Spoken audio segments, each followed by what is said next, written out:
Gary Nickerson, And I'm Quinn Taggart. and this is Outside My Window.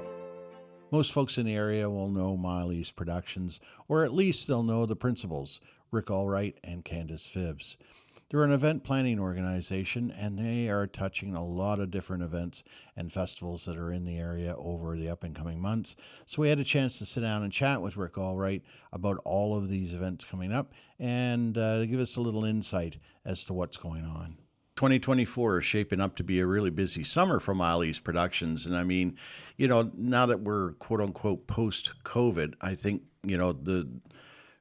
we could safely say that COVID's pretty much in our rearview mirror when it comes to festivals and events. But, you've got a bunch of things that are on the go. And first off, we'll talk about the one that's actually happening tomorrow, and that's the wedding showcase. Yeah, it's certainly going to be a crazy busy summer for us, and it's definitely COVID is in the rearview mirror as we see it we've seen it over the past few years. Things just keep getting busier and busier, the further away and more gets back to where we were pre-COVID. So the wedding showcase is it sort of like a bit of a trade show kind of affair? People show up and they can talk to different vendors and people that are specializing in the wedding industry. Yeah, exactly. It's basically a wedding trade show for brides and uh, their uh, their group to come check out different vendors, um, and we have some presentations and whatnot happening as well. So yeah, encouraging brides from this year and into the future years to come check out the show. There's definitely uh, any vendor that they could possibly need for a wedding is going to be there, and then some. So yeah, it's definitely the place to be. Now I know a lot of people love to hit YouTube and other places for how tos and kind of take on certain aspects on their own, but planning a wedding in this day and age is likely something you want to farm out, is it not? At least parts of it. There's definitely still plenty of DIY weddings, and there's always, I'd say, almost every single wedding. There's a portion of it that is DIYed in some way, whether it's just making some piece of decor or a sign or something like that. But for the most part, there's always something DIYed, and for the most part, we still see. Uh, from a what we would call planning your wedding, most of that is still happening with the bridal party themselves, and then we're actually more focused on coordinating the day of for them. So it's less uh, manpower that they need to come up with for that to execute the actual day, but they're still going through the process of actually planning their wedding, from getting the invitations out and all that good stuff, booking vendors. Yeah, for the most part, it's still we see brides doing most of that work.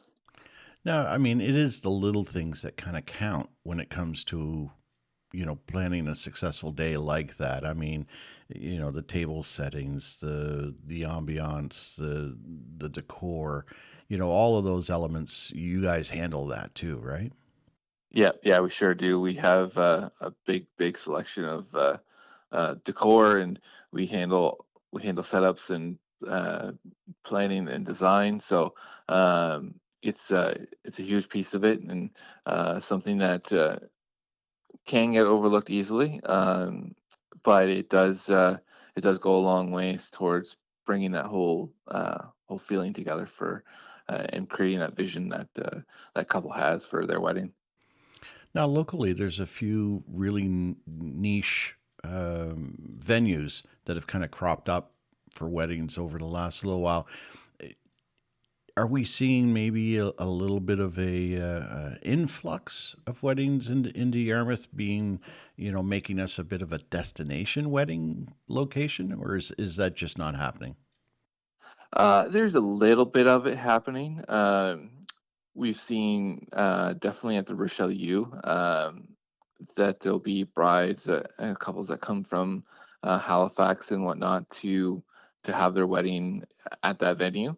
Um, it's not happening to the same sort of scales, but we kind of like to see. It's kind of something we're trying to angle for and want to see happen, um, because or at least I believe we definitely poised to be a destination wedding type uh, place. Um, so it's definitely something that we're kind of working towards. But yeah, it's there's a little bits of it, but not quite as much as what we think there could be. So anybody who's listening to this on the Friday night and thinking, "Oh shoot, forgot that that was happening," give us some details on the showcase. What's the times, ticket price, etc. Yeah, so you can still go online at this point and get a ticket. Tickets are $15 in advance, and you can go to mileage.com and you can find your way to that to those tickets. The show happens Saturday the 6th between 10 and 3 at the Rod Grand Hotel, and you can buy your tickets right outside of the right there. They're $20 a piece on site, and yeah, you can come in throughout the whole day. There'll be about, I think there's about 30 vendors that'll be have their setups there, including us. We'll have a large setup with all of most of our decor, to give you a good idea of what the trends are and whatnot. And then we'll also have some presentations on a stage. And in the afternoon around about 1:30, we're gonna have a fashion show with Karma's Bridal, who's coming down from Halifax and is gonna have a whole setup for gowns and whatnot too. So it's gonna be a good day. Could definitely encourage you to spend the entire day or a good chunk of the day at the show, checking things out and really taking everything in. Are you seeing things stick pretty much to the quote unquote traditional wedding kind of theme, or are you seeing more theme weddings and not really cosplay per se, but people people are kind of adapting their own little personalities into their wedding themes? There's definitely it.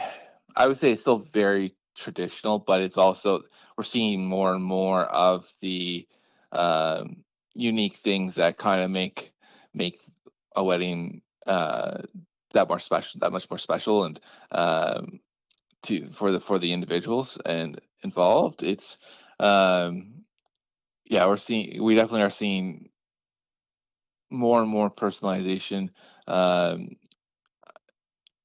we were working on one a couple of years ago actually that was Beauty and the Beast themed, and it wasn't that they were going all out, but they were putting in little pieces that would uh, reflect back to that story, and the movie. So it definitely there's definitely pieces of it that are happening, and you see more and more of it happening. Not necessarily here, but we follow wedding trends across North America, really. So we're seeing more and more of that happen elsewhere too.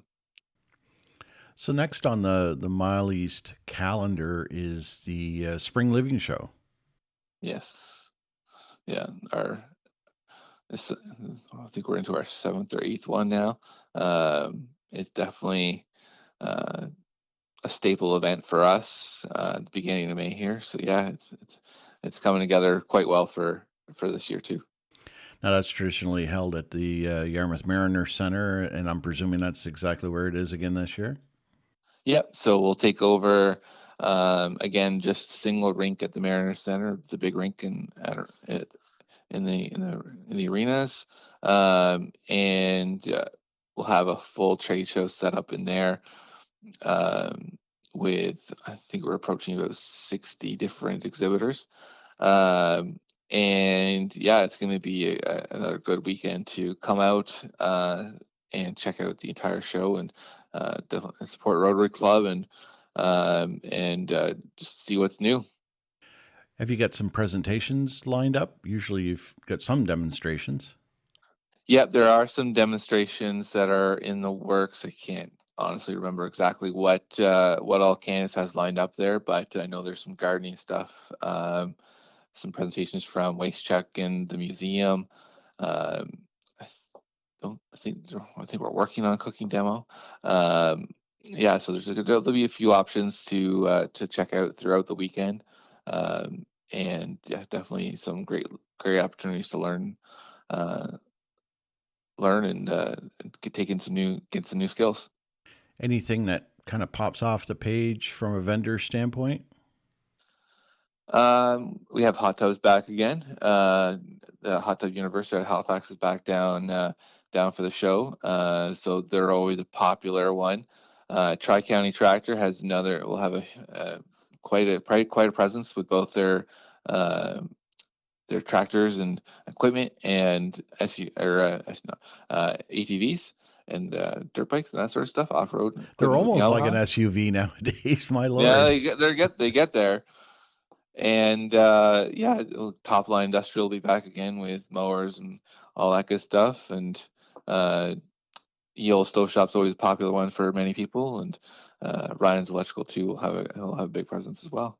I don't want to throw ye old stove shop under the bus, but they bring out the smoker and set her up out back, and they're smoking different stuff over the weekend. I'm hoping they're going to do that again this year. That's the normal story of what they're doing and it's why they become so popular. They smoked a coffee cake one year, which I thought was kind of unusual, but boy, I'll tell you, that was good. Oh, it was great. Yeah, that was a good one. Are there any other food vendors that are going to be on site? Last year we had the Cake Lady come and Yes. she'll be back again too. Okay. Um, Certainly, the cake lady was pretty popular too. yeah, she is. So, as the summer goes on, you talked Rotary for a second there with the Spring Living Show, but the next big Rotary sponsored event is going to be Ribfest. Yep. Yeah.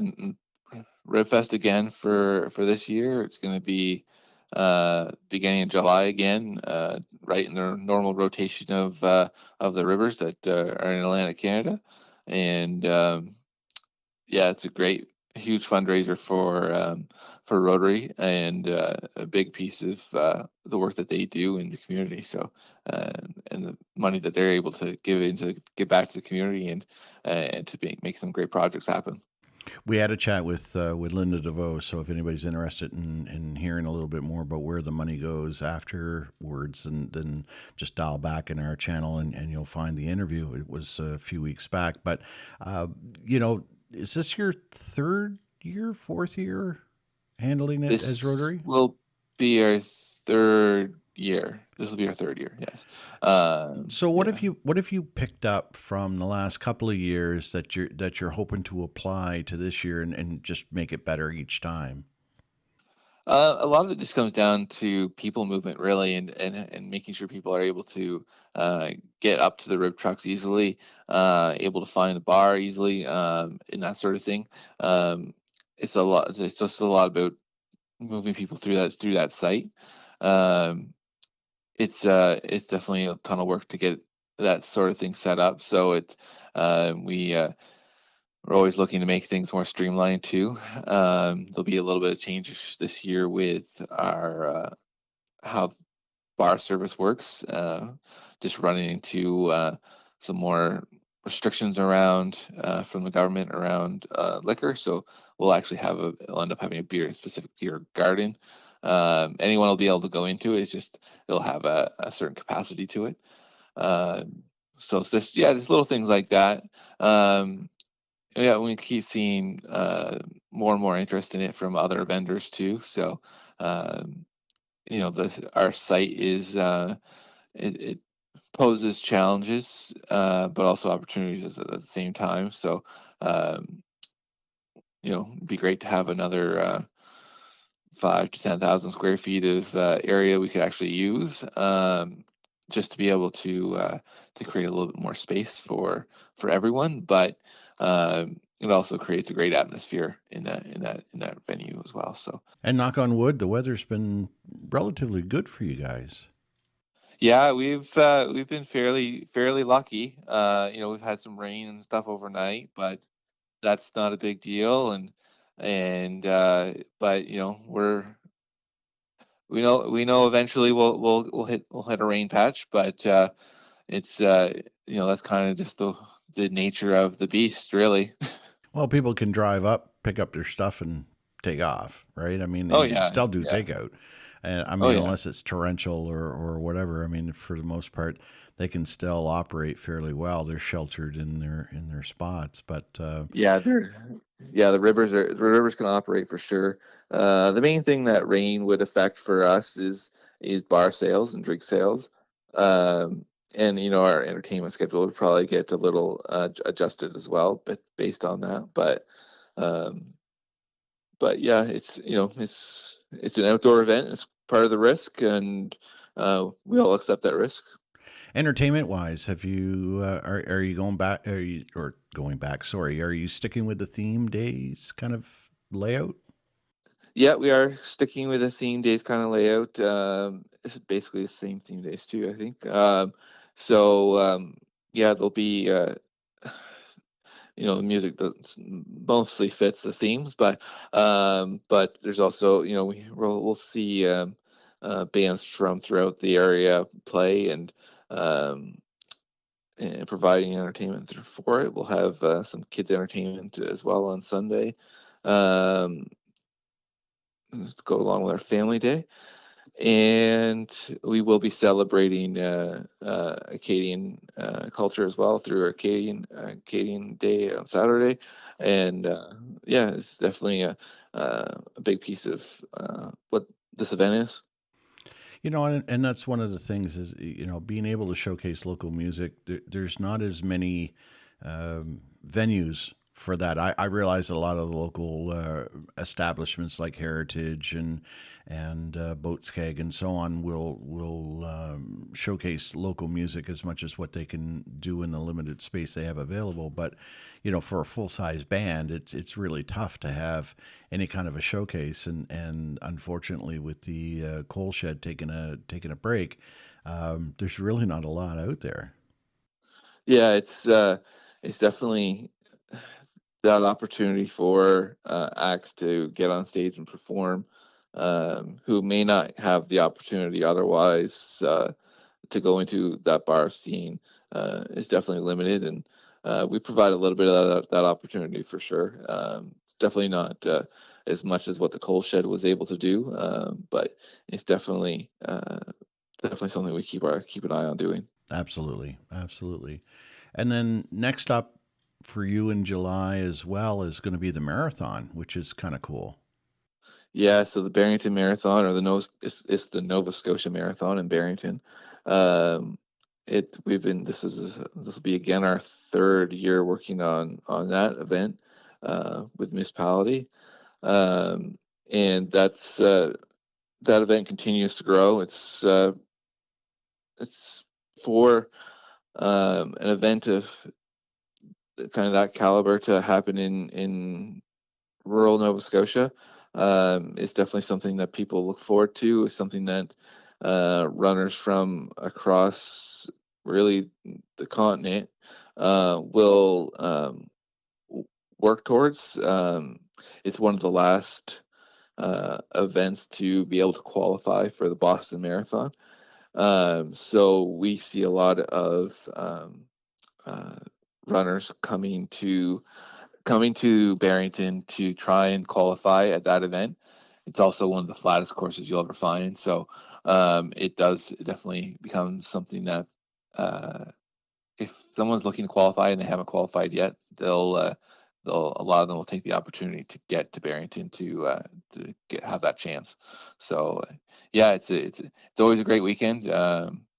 For everyone, and definitely something we look forward to it now. It's some early mornings getting everything set up, but it's a good time. It's got to be a challenge to organize an event like that, but still have to fall in line with certain rules, procedures, processes, etc., because it's a qualifier for the Boston Marathon. I mean, how much does that add? How much does that bureaucracy add to your day? It's not a whole ton of bureaucracy to it. It's really more on our timer actually to deal with a lot of that. Um, and getting the results out, getting the results basically confirmed and basically over to Boston at the same time. Um, so it's not a huge thing. A lot. The biggest part on our side is actually making sure we have a qualified course, and that's the exact right distance, and um, so that there's a lot of work that goes into that. And but so every few years you have to get that measured to maintain that qualification, and then there's a little bit of paperwork, but it's really not too bad. But yeah, it's definitely something that we're always keeping an eye on. There's kind of actually more bureaucracy with being a part of the Run Nova Scotia series than more than anything. What about condition on the course? Everybody talks about roads and potholes and the like, but for a course like that that's going to be run by that many people in a marathon, I mean, certainly that's got to be the better of the roads. Yeah, and it's not. Road, we are always watching road conditions, and working with TIR to kind of make sure that potholes that are on the site or on the route are taken care of right before the marathon. Um, they have been really good about going out to kind of take care of that, um, realizing how important that event is to the region. Um, so yeah, they'll go out and cold patch any problem areas. So it definitely we're always keeping an eye on it. We're always trying to improve our or route safety as well. So trying to make it more safe for the runners while they're on the course, because it is um, there's traffic on that course, and some runners aren't used to that piece. So they're used to closed courses where you have no vehicles whatsoever on the roads that you're encountering. Unfortunately, that's just not possible in that location. Wouldn't be really feasible to shut down the entire Cape Sable Island as we're doing that run. So um, but it is always something that we're keeping an eye on, and making sure we're trying to inform the public and the businesses throughout that region that are using those roads at that time. Is there a weather threshold that you have to be concerned with? Yeah, there is. We've teetered on it, pieces of it for the past couple of years, actually. Everything from being basically heat advisories have been the where we've had issues the past couple of years. Uh, we kind of follow Athletics Canada when it comes to what we're doing for that. Um, we haven't gotten to that point of needing to really do anything, but other than trying to add more water stations, first year we called it the community to uh, basically set up misting spots outside their homes. Um, and there was quite a few that did that, and it did help be able to make sure those runners were able to get a quick cool down and keep going, um, without really having too much infrastructure issues or anything, because they were just able to run a hose out from their house and set up set up a little sprinkler or something, and away they went. The community really does come together for that event, and it's great to see. And I think that's one of the key things that we want to highlight in any of these festivals or in events is that the community does get behind them. I mean, it's one of those cliches: use it or lose it. So I mean, if everybody gets behind these things, then there'll be more. Oh yeah, absolutely, and they'll continue. And I think that's the bigger piece is, sometimes it becomes somewhat disheartening when the community doesn't get behind the events that are currently happening, and that it kind of goes. It does. Community support goes a long, long ways, and without it, these events won't happen. we rely on volunteers as well as the other big piece of that, and we need them to be able to make these events happen at all. So certainly couldn't do it with just staff of any group. So yeah, it's definitely a big piece. And that's a great segue into the biggest one of the biggest events for the area of the summer, and that's going to be the Congrès. And I mean, this is how we attract these kinds of events is by our superior volunteerism and the community, getting behind these events. It makes it so attractive for us to be able to bring these sorts of events into the area.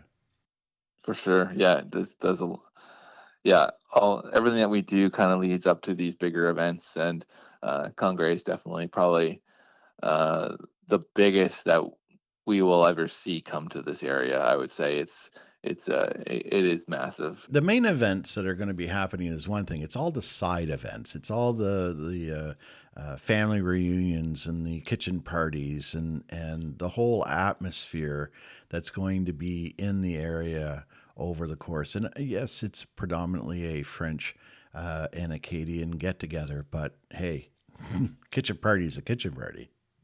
Yeah, it's gonna be yeah. There's so much happening. It's not even I can't even wrap my head around the small stuff. We're working on basically the big events, and then but yeah, there's a list of smaller events that is longer than you'd ever really imagine, and that doesn't even include for most times the family reunions that are happening too. And I think there's 40 or 50 family reunions that are happening throughout that weekend. Unreal. So or that week, yeah. And I mean, these sorts of events, they put not that we weren't necessarily on a map, but I mean these are the sorts of events that we can bank into our resume for later and draw more and more and more. Yeah, absolutely. It's this is definitely going to be an event that will showcase this region to a point where um, the everyone that is going to come here for it from Quebec, Louisiana, France, wherever they're coming from, is going to have uh, a very memorable time, and it's something that they'll remember for the rest of their lives. This is something that only happened every 5 years, so it definitely a key marker for their lifetime. Um, and then yeah, it definitely with the media and everything else, it'll definitely put Southwest Nova Scotia um, on the map in a really big way, and um, people you won't be able to not know this is happening. Um, this is a huge thing for the region, and um, yeah, we definitely we can't can barely fathom how much reach we'll get out of this moving forward. Well, we just want people to get out and enjoy themselves. I mean, most of us have been cooped up for the last 3, 4 years. Personally, I've been working from home since before COVID. So when COVID struck, it was just a quote unquote another day at the office. But I've stayed working from home. So I admit I don't get out a whole lot. So when I get a chance to get out and enjoy an event, I mean, that's a big deal. Oh, for sure. Yeah, yeah, huge thing. And I mean, weather being what it is, we know as well as anybody else that weather can impact any festival or event. But I don't think that that's going to dampen our spirits any. No, I don't think so either. It's um, this is this is this is this is a huge cultural event that they're bringing Acadians from across this world together. Um, it's definitely it's not going to matter what the weather is at all. uh, they're going to party. They're going to have they want to celebrate their culture. And this is the time to do it, and this is when it's going to happen. And I think it kind of it's kind of interesting how it's the last one is in 2019, so right before COVID, and this one is 3 years out of COVID, and it'll be really interesting to see kind of how it goes, and that kind of lucked out, really straddling. Uh, we're straddling that pandemic, so yeah, it'll be interesting to see it all come together for sure. And we're going to have more with the organization committee of the Congrès on a future podcast episode. So stay tuned for that. And we'll get some of the background and the insights into the event. But certainly, keep your eyes on Facebook and Twitter and Instagram and all those other social media channels that I can't mention, but I don't remember, for highlights and what's coming up in the schedule. And to cap off your summer events is the Wharf Rat Rally. Yeah, so then we head into, it'll be our second year managing the Wharf Rat Rally. So we've been at work at this since the last one, basically. So Labor Day weekend. It's a year-round thing, and that's something that people don't realize as well, is that these are not events that get thrown together in a few weeks. These are year-long organizational nightmares in some cases in order to be able to bring them together. You'll start pretty much the day after, won't you? Yeah, even if it's in some cases during, you're thinking about it during. So yeah, it's Wharf Rat's August 29th through September 1st this year.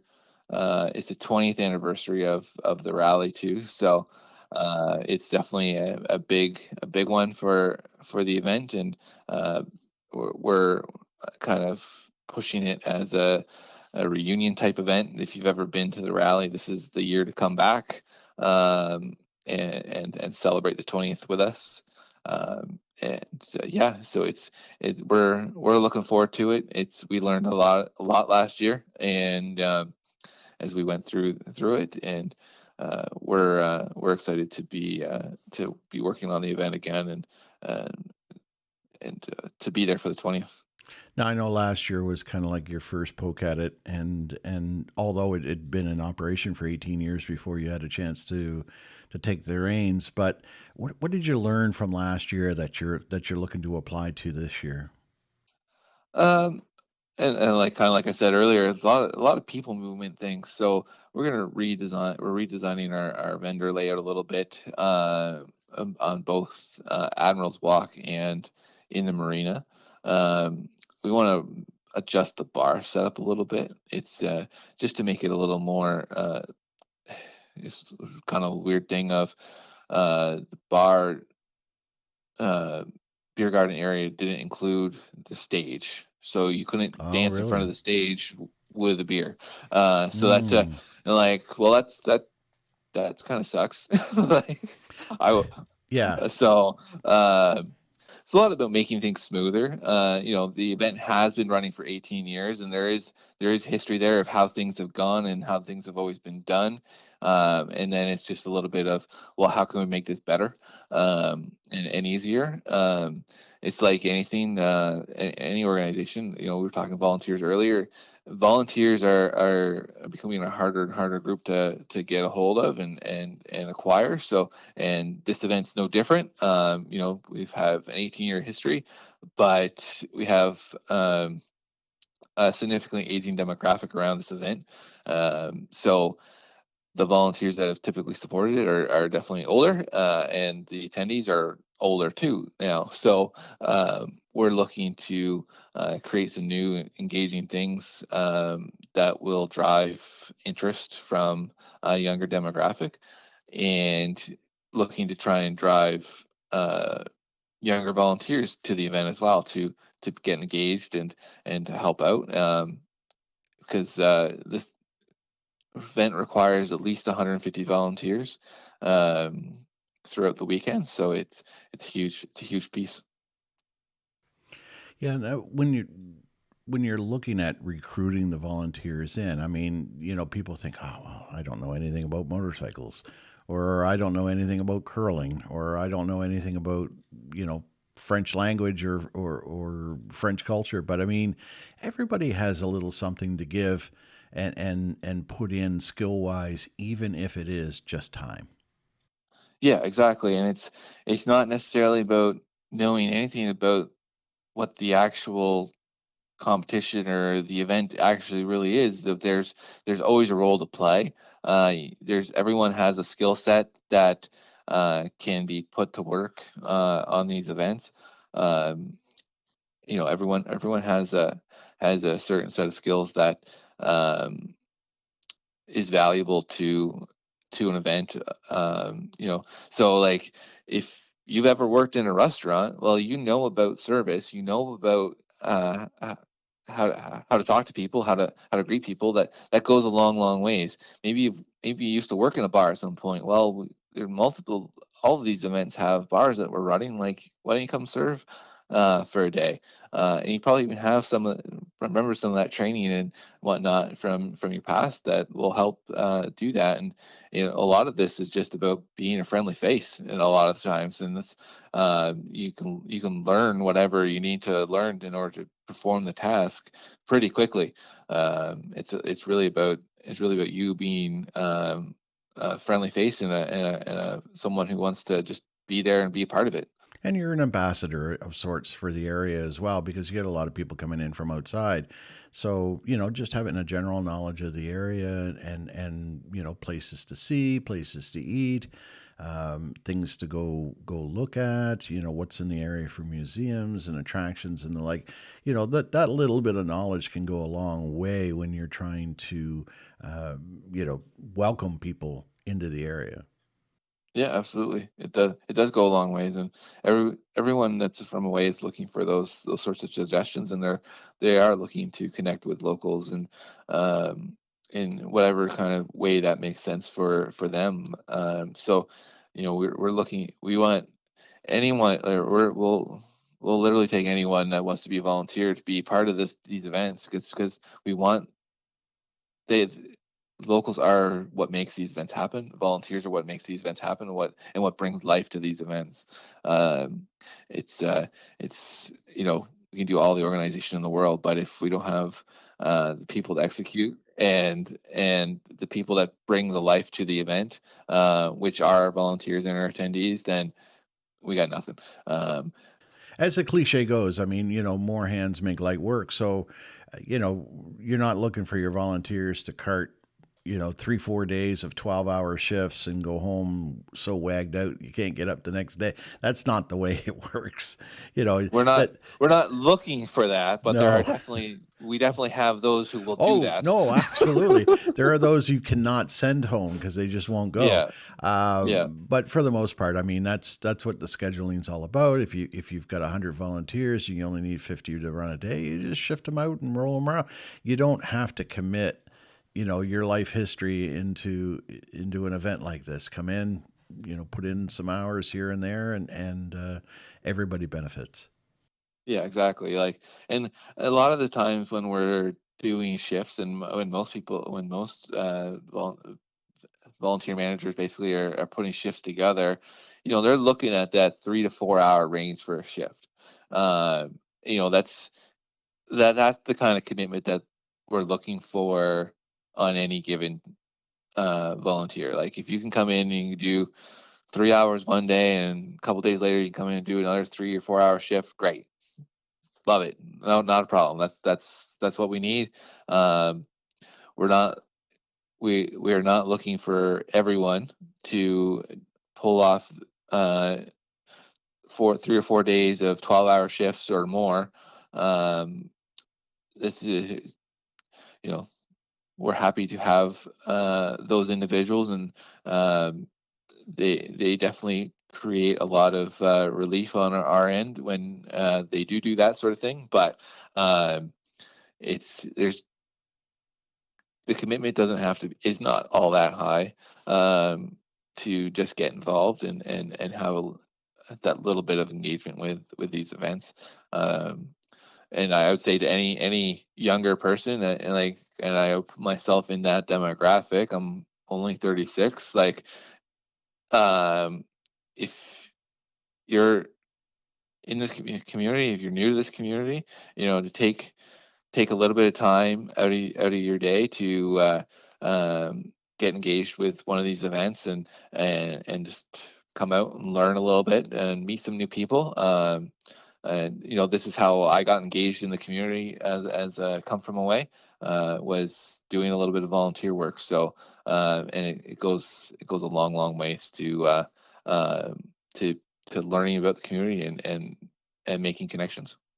And it's certainly one of the challenges. We kind of digressed into a volunteer kind of Yeah. discussion, but it's certainly one of the challenges that we face with the MC Media Group at the Mariner Center is that, oh my God, it's so technical. It's not really. I mean, if you've got the skill set and you want to learn how to do broadcast television, sure, come ahead. Networking, the whole thing. Nick will take you through all of that stuff. That's certainly Nick's bag. But if you want to come in and be part of a community organization that brings the area to life on live stream, then that's what it is, right?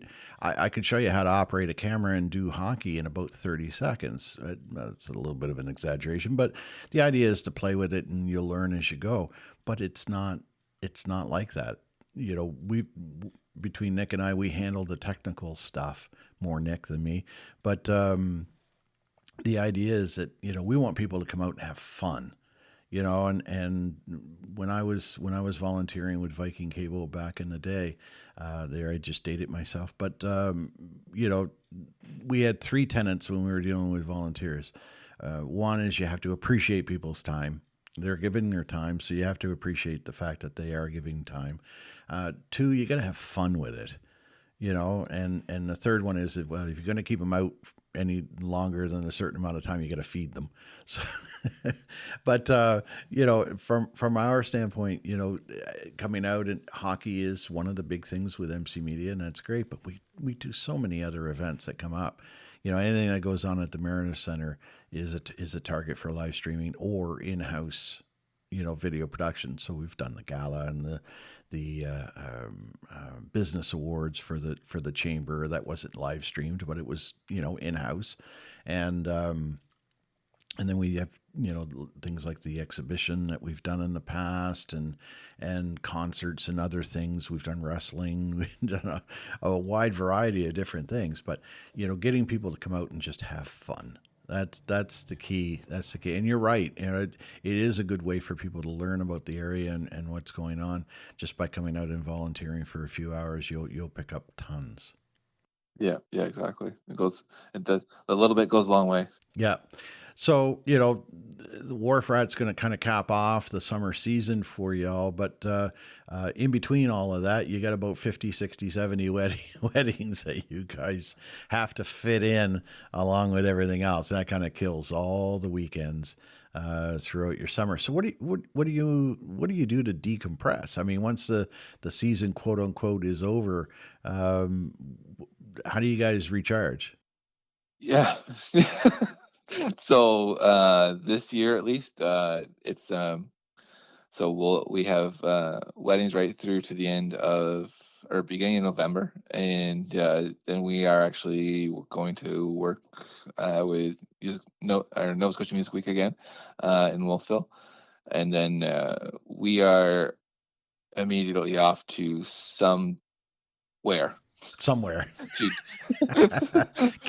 Candace is looking after the arrangements, right? You just show up. Not always. It's actually more me that usually does the Oh, good. vacation the planning. But yeah, we'll be off to somewhere. Good. We have some family stuff to get to in November as well. So, but yeah, it's definitely, that's how we're gonna kind of try and regroup after what will be a absolutely crazy 2024. And then you're right back into it. Are you already booking for 2025? Are you that far ahead on your calendar? Yeah. Oh yeah. Yeah. Yeah. Yeah. It's actually kind of interesting that talking with other wedding vendors. 2025 is pushing to be, everyone's booking really early. We've gotten quite a few bookings for 2025 so far, and we expect the wedding show this weekend that we'll see a lot of 2025 couples through. It is one of those kind of those years, I guess, based on kind of what we've been hearing is, every 5 years is kind of one of those big ones to have a wedding. So so we're expecting 2025 to be a busy weekend for sure. Excellent, excellent. Well, we'll check it with you as time goes by. Rick, thanks for joining us. Yeah, for sure, absolutely. I'm Gary Nickerson, And I'm Quinn Taggart. and this has been Outside My Window.